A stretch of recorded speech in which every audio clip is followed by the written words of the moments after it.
تو آج ہم ایک بہت ہی دلچسپ کہانی سننے والے ہیں۔ ایک ایسی کہانی جو سیکھنے کے بارے میں ایک گہری حقیقت کو بڑے سادہ انداز میں سامنے لاتی ہے، اور مجھے یقین ہے کہ یہ کہانی کہیں نہ کہیں ہم سب کی زندگی سے بھی جڑتی ہے۔ تو چلیے شروع کرتے ہیں۔ اس پوری کہانی کا جو مرکزی خیال ہے نا، وہ اس ایک جملے میں چھپا ہوا ہے کہ سیکھنا کوئی اکیلے کا کام نہیں ہے، مل کر سیکھنے سے ہی ذہن کے بند دروازے کھلتے ہیں۔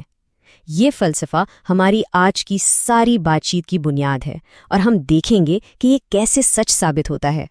چلیں اب ملتے ہیں اپنی کہانی کے مرکزی کردار زید سے۔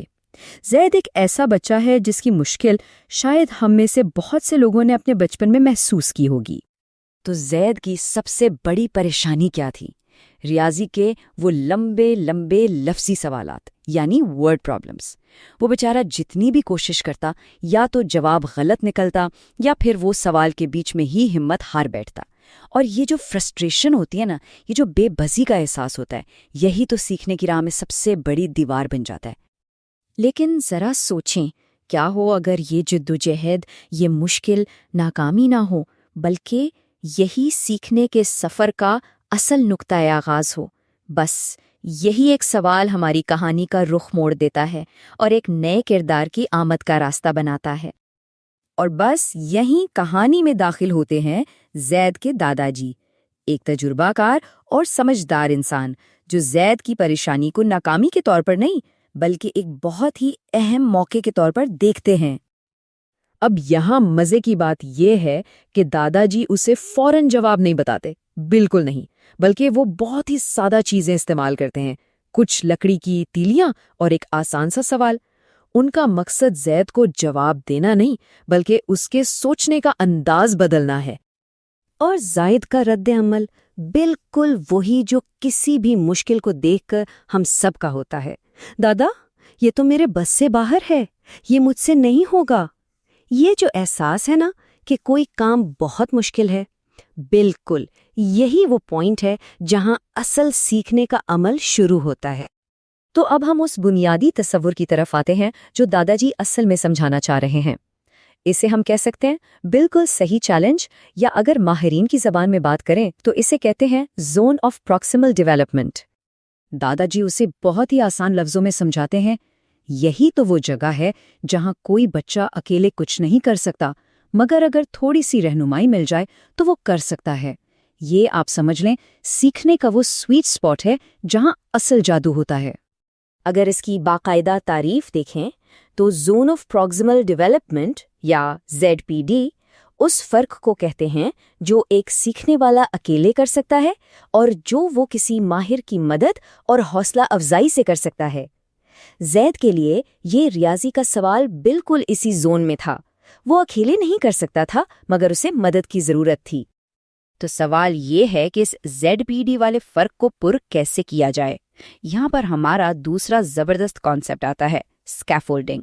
یہ وہ طریقہ ہے جسے دادا جی استعمال کرنے والے ہیں۔ دیکھیں دادا جی نے کیا کیا، بہت ہی آسان قدم۔ پہلا قدم انہوں نے زید کو سکھایا کہ پورے سوال کو ایک ساتھ مت دیکھو، اسے چھوٹے چھوٹے حصوں میں توڑو۔ دوسرا قدم، جو نمبرز ہیں انہیں سمجھنے کے لیے لکڑی کی تیلیوں جیسی کوئی ٹھوس چیز استعمال کرو۔ اور تیسرا اور سب سے اہم قدم، ایک وقت میں صرف ایک چھوٹا حصہ حل کرو۔ دادا جی نے پورا جواب نہیں دیا، انہوں نے صرف راستہ دکھایا۔ اور نتیجہ ایک دم بریک تھرو۔ زید خوشی سے چلا اٹھتا ہے، مجھے سمجھ آ گیا، یہ تو اتنا مشکل تھا ہی نہیں۔ بس یہی وہ لمحہ ہے جب مایوسی اعتماد میں بدل جاتی ہے اور سیکھنا ایک بوجھ کی بجائے ایک دلچسپ کھیل بن جاتا ہے۔